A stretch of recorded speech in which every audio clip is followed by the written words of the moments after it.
কি অবস্থা বলো দেখি, চাষাবাদের কি হাল হয়েছে, কি যে হবে কে জানে। আর বলো না ভায়া, আগের বছর তো আমার জমিতে একদম ভালো ফসল ফলেনি। কিভাবে যে বীজ ধান কিনবো কে জানে, অথচ বীজ ধান পোতার সময়ও চলে এলো। শুধু কি তোমার একার, আমাদের প্রত্যেকেরই এক অবস্থা গো। আগের বছর ঠিক মতন বৃষ্টি হলো না, কিভাবে যে চাষবাস হবে। যা কিছু টাকা ছিল সবই তো সংসার চালাতে চলে গেছে গো। তাহলে একবার চলো মহারাজের কাছেই যাই, উনি যদি আমাদের কিছু সাহায্য করতে পারেন। হ্যাঁ হ্যাঁ, ঠিক বলেছো ঠিক বলেছো, তাই চলো চলো।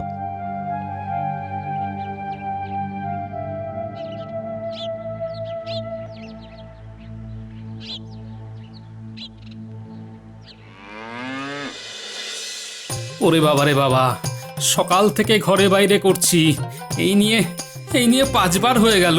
কতবার বলেছিলাম অত চিংড়ি ও বাবা। খেও না, কিন্তু কে শোনে কার কথা। আবার পেটে মোচড় দিচ্ছে, আবার যেতে হবে। হ্যাঁ হ্যাঁ, তুমি সারা সকাল ওই করো, আজকে রাত সভা যেতে হবে না। হ্যাঁ দেখি, আমি থানকুনি পাতা দিয়ে কাঁচকলার ঝোল বানাচ্ছি। হ্যাঁ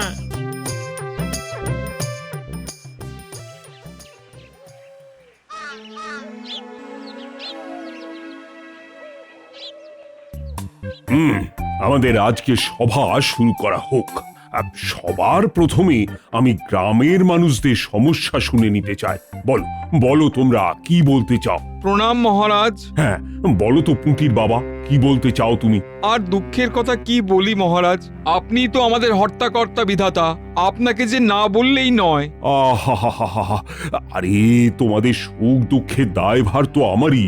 বলো বলো বলো, কি হয়েছে বলো দেখি। আগের বছর ফলন একেবারে ভালো হয়নি বলে আমাদের হাতে তো আর অর্থ কিছুই পড়ে নেই। আর বীজ ধান না কিনলে চাষ করতেও তো পারবো না, তাহলে এবার সংসারই বা চলবে কি করে? এখন আপনি যদি আমাদের কিছু অর্থ সাহায্য না করেন, তাহলে যে আমরা খুব বিপদে পড়বো মহারাজ। সে কি, এ তো মহা মুশকিল। আগের বছর চাষের ফলন ভালো হয়নি বলে তোমাদের খাজনাও আমি মকুব করে দিয়েছিলাম, আর তাই এবছর রাজকোষও তো প্রায় শূন্য। তাই আমি চাইলেও তো তোমাদের এবছর অর্থ সাহায্য করতে পারবো না। তাহলে মহারাজ? তোমরা বরং এক কাজ করতে পারো, মহাজনের কাছ থেকে কিছু বীজ ধান ধারে নিয়ে আপাতত চাষবাসটা শুরু করো। তারপর ঠিকঠাক ফলন হলে, হাল ফিরলে না হয় শোধ করে দিও। আচ্ছা মহারাজ, তাই তাই হবে। হবে। গোপাল আসলে নিশ্চয়ই কিছু বুদ্ধি দিত। এছাড়াও আমি দেখছি কি করা যায়। এখন তোমরা বরং এসো। আচ্ছা মহারাজ, তাই তাই হবে। হবে।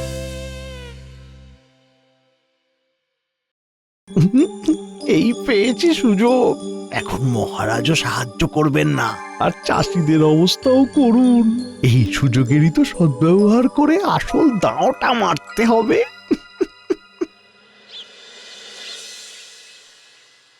উফ, এতক্ষণে একটু শান্তি।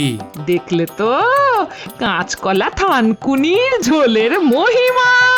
এখন কদিন শুধু এই চলবে, মুখরোচক সব বন্ধ। হ্যাঁ নয় হ্যাঁ। এই যে মানিকজোর, তোদেরকেই খুঁজছিলাম। হ্যাঁ হ্যাঁ, বলুন। শোন,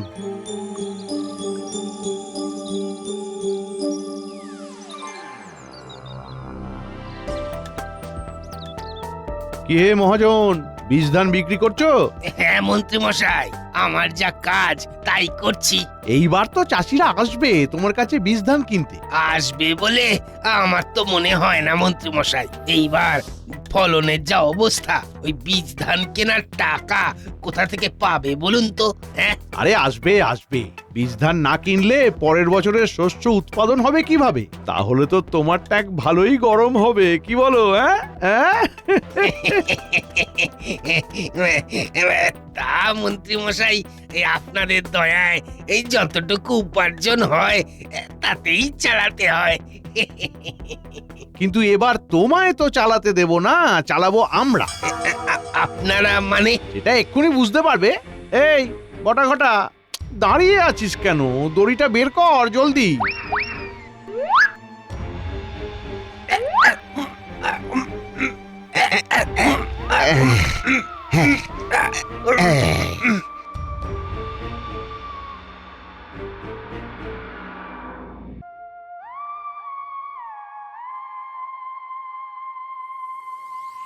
এ কি বটা ঘটা, তোরা মহাজন কোথায়? এখন থেকে আমরাই মহাজন, যা বলার আমাদের বলো। মানে এ আবার কি কথা? হ্যাঁ, মহাজন আমাদের নামে ওনার ব্যবসা লিখে দিয়েছেন। তা বলো, তোমাদের সবার কত কি বীজ ধান লাগবে? আসলে বটা, তুই তো জানিস এবার চাষবাসের কি অবস্থা, তাই আমরা মহারাজের পরামর্শে মহাজনের থেকে কিছু বীজ ধান ধারে নিতে এসেছিলাম। কি বললে? এইরকম আকালি তো আসল ব্যবসার সময়। হ্যাঁ, আর তোমরা বলো কি না ধারে দিতে? আজ নগদ, কাল ধার, বুঝেছো? এরকম করলে যে আমরা একদম না খেতে পেয়ে মারা পড়বো রে। তোমরা কি করবে তোমরা বুঝে করো, আমাদের এসব কাঁদুনি শুনিয়ে লাভ নেই। তা তোরা এক বস্তার দাম কত করে নিচ্ছিস? এক বস্তার দাম 2 মোহর। বলিস কি? আগে তো 5 বস্তা বীজ ধান পেতাম এক মোহরে, আর এখন এত? নিতে হলে নাও, নইলে যাও। এসেছে ধার চাইতে।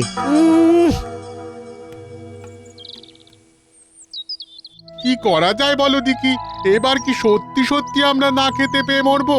এই পরিস্থিতিতে একমাত্র গোপাল দাদাই আমাদের বাঁচাতে পারে। হ্যাঁ, একদম একদম ঠিকই বলেছো। তাহলে চলো চলো চলো, গোপালের বাড়ি চলো। চলো। কি বললে তোমরা? বটা ঘটা ব্যবসা করছে? হ্যাঁ গোপাল দাদা, ওরাই ব্যবসা করছে।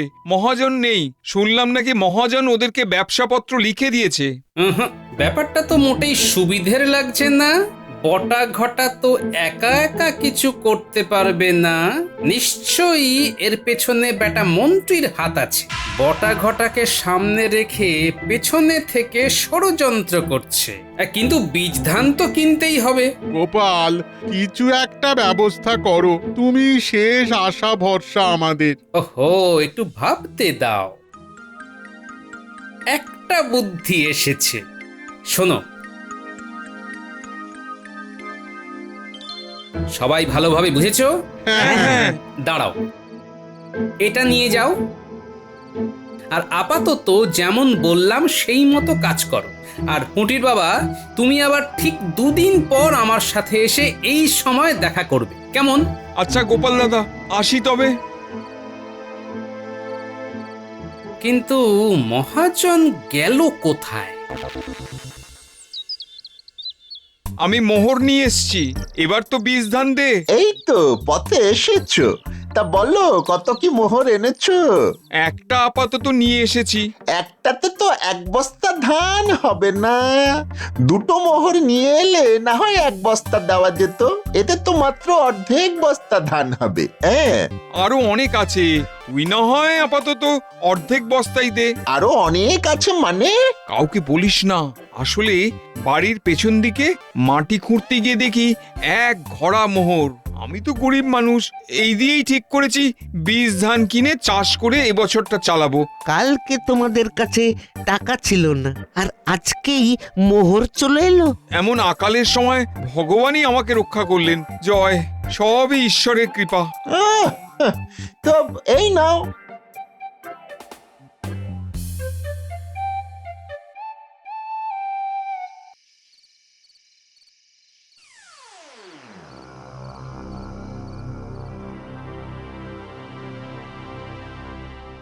এই নিন মন্ত্রী মশাই।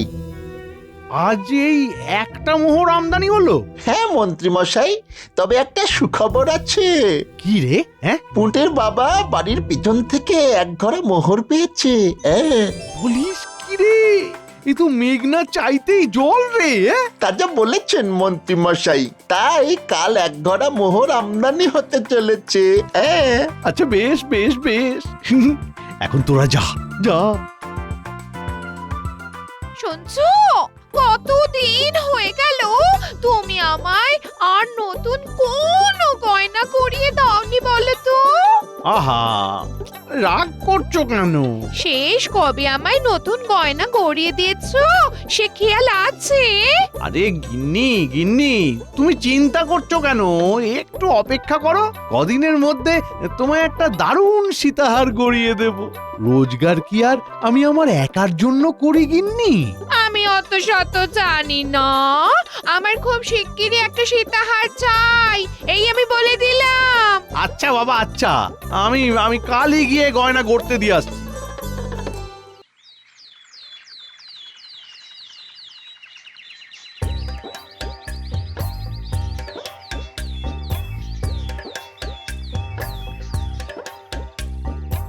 কি ব্যাপার মন্ত্রী মশাই? হ্যাঁ, হঠাৎ এই গরিবের দোকানে?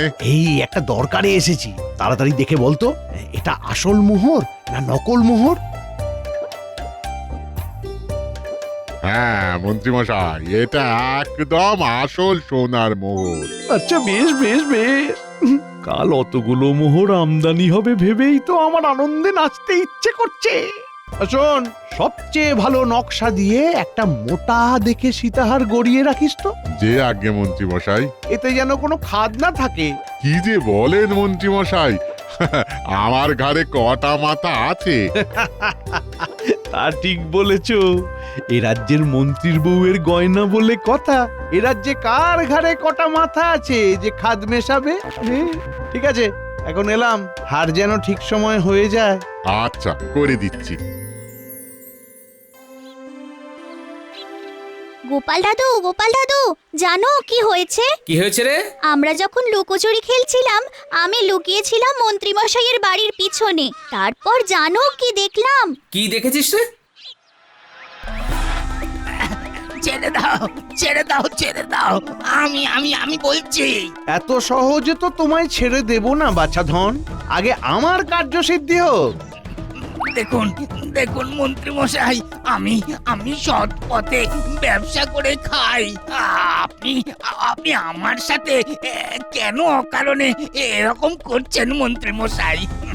মন্ত্রী মশাই, আমি যদি একবার ছাড়া পাই তাহলে কিন্তু মহারাজের কাছে আপনার নামে নালিশ করব। আমি এই রাজ্যের মন্ত্রী, তুমি মহারাজের কাছে নালিশ করে কত সুরাহা পাও আমিও দেখে নেব। আচ্ছা, এই ব্যাপার। এইবার মন্ত্রীকে কিভাবে জব্দ করতে হয় আমিও দেখছি। আমাকে এই গ্রাম থেকে দূরে কোনো শ্যাকরার কাছে যেতে হবে।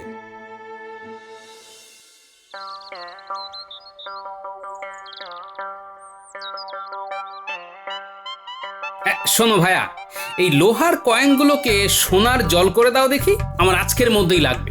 আচ্ছা, করে দিচ্ছি। কই দাও দাও দেখি একটা। বাহ বাহ বাহ, চমৎকার হয়েছে। ধন্যবাদ ভাই, এই নাও তোমার মজুরি।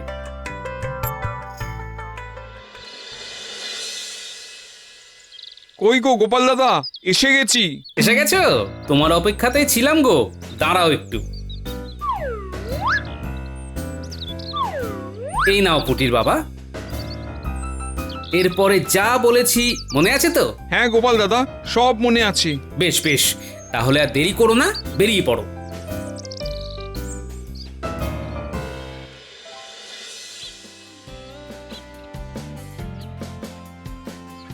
কি গো পুঁটির বাবা, আজকে মোহর এনেছো তো?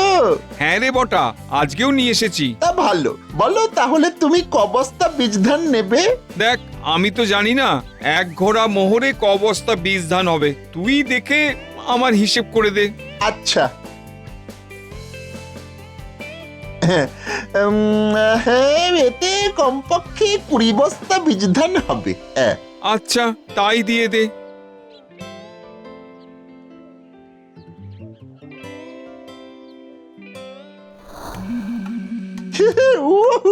কি আনন্দই না হচ্ছে বল। হ্যাঁ, তা যা বলেছিস, এক ঘোড়া মোহর আমদানি হয়েছে আজ। মন্ত্রী মশাই যা খুশি হবেন না। মন্ত্রী মশাই খুশি হলেই আমাদেরও বকশিস বাড়বে। তা যা বলেছিস। চল চল তাড়াতাড়ি পা চালিয়ে চল, ওদিকে মন্ত্রীমশাই আবার অপেক্ষা করছেন। হ্যাঁ, চল চল।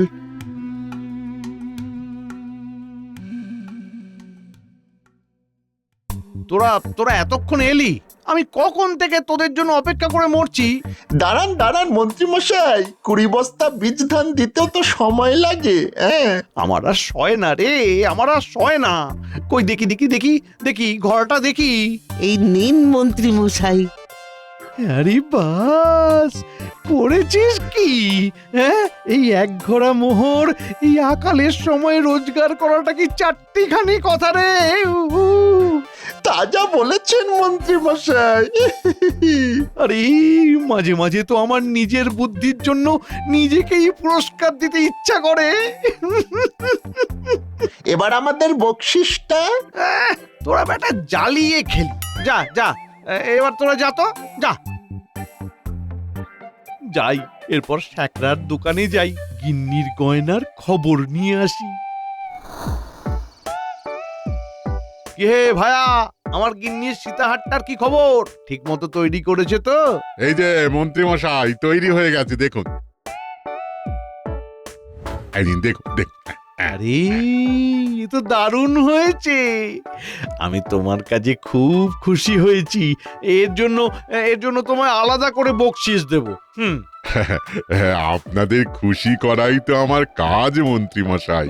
তুমি বরং এক কাজ করো, বুঝলে, এই ঘোড়ার অর্ধেক মোহর তুমি নাও, আর অর্ধেক মোহর গলিয়ে আমার একটা সোনার তাল করে দাও। আচ্ছা মন্ত্রীমশাই।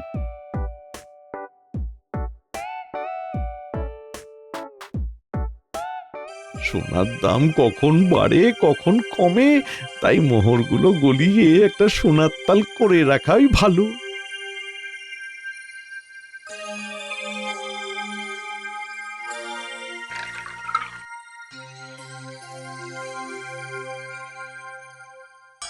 একই একই মন্ত্রীমশাই, হ্যাঁ এ তো লোহা।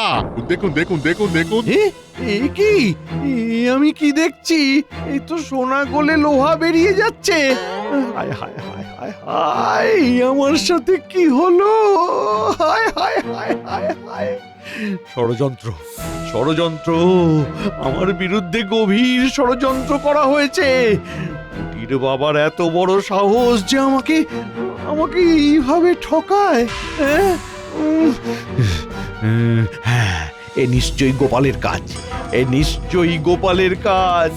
কুটির বাবার এত সাহস হবে না যে আমার বিরুদ্ধে এমন ষড়যন্ত্র করে। ছাড়বো না, আমি কাউকে ছাড়বো না। এর শেষ আমি দেখে তবে ছাড়বো, তবে।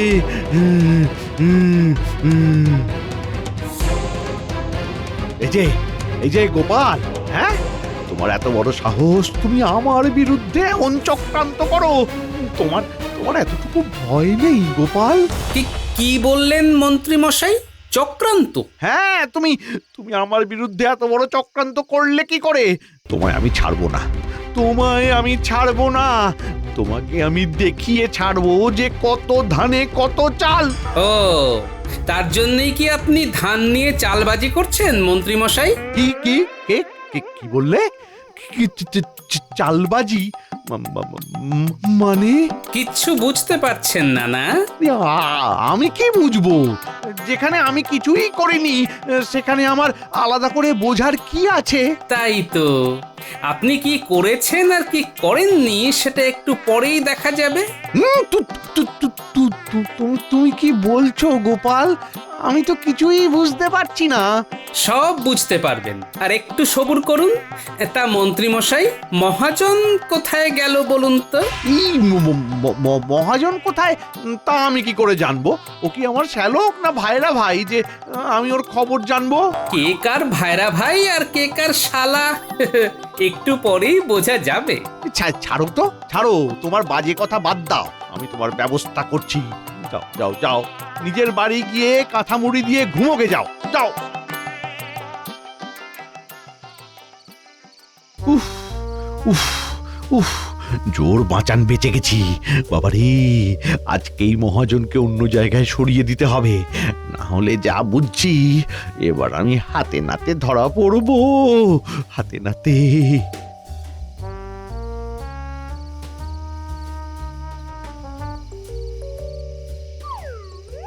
এই যে মন্ত্রী মশাই, কি ভেবেছিলেন এই গোপালের হাত থেকে আপনি এত সহজে নিস্তার পেয়ে যাবেন? নিজেকে খুব চালাক মনে করেন তাই না? তুমি আবার এসেছো আমার পিছু পিছু। দাঁড়াও দাঁড়াও, কালী মহারাজের কাছে তোমার নামে নালিশ করে তোমাকে চমকে দেওয়ার ব্যবস্থা করছি আমি। তাই নাকি মন্ত্রী?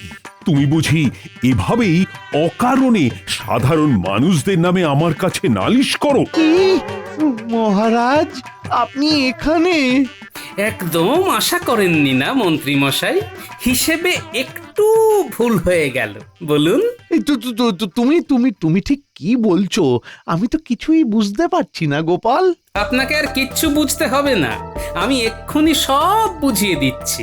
এই যাও তো, মন্ত্রী মশাইয়ের বাড়ির ভেতরে ভালো করে খুঁজে দেখো উনি মহাজনকে কোথায় লুকিয়ে রেখেছেন। শোনো, একটা ঘরও বাদ দেবে না। না না, দাঁড়াও। তুমি চুপ করে এখানে দাঁড়িয়ে থাকবে। তোমার লজ্জা করে না? তুমি কিনা এ রাজ্যের মন্ত্রী, যেখানে আমার পরে তোমার স্থান, আর সেই তুমি কিনা রক্ষক হয়ে ভক্ষকের কাজ করলে। না মানে মানে মহারাজ, ছি ছি ছি ছি ছি, আমার ভাবতেও লজ্জা করছে। গরিব চাষিদের এই আকালের সময় এমন ভাবে লুটতে তোমার এতটুকু লজ্জা করলো না? দেখলেন তো মহারাজ, আমি আপনাকে এমনি এমনি এখানে আগের থেকে নিয়ে এসে অপেক্ষা করাইনি। একদম ঠিক বলেছো তুমি গোপাল। ভাগ্যিস ভাগ্যিস তুমি আগে ভাগে সবকিছু বলে আমাকে এখানে নিয়ে এসেছিলে, না হলে তো এমন ভাবে হাতে নাতে চোর ধরা পড়তো না। তা বলে মহারাজ আপনি আপনি আমাকে সবার সামনে এভাবে চোর বলবেন? আই, তুমি থামো। তোমার ব্যবস্থা আমি করছি। আগামী 3 মাসের জন্য তোমাকে আমি মন্ত্রীর পদ থেকে বরখাস্ত করলাম, আর পুঁটির বাবার জমিতে আগামী 1 সপ্তাহের জন্য তুমি কাকতাড়ুয়া সেজে দাঁড়িয়ে থাকবে। নয় হ্যাঁ।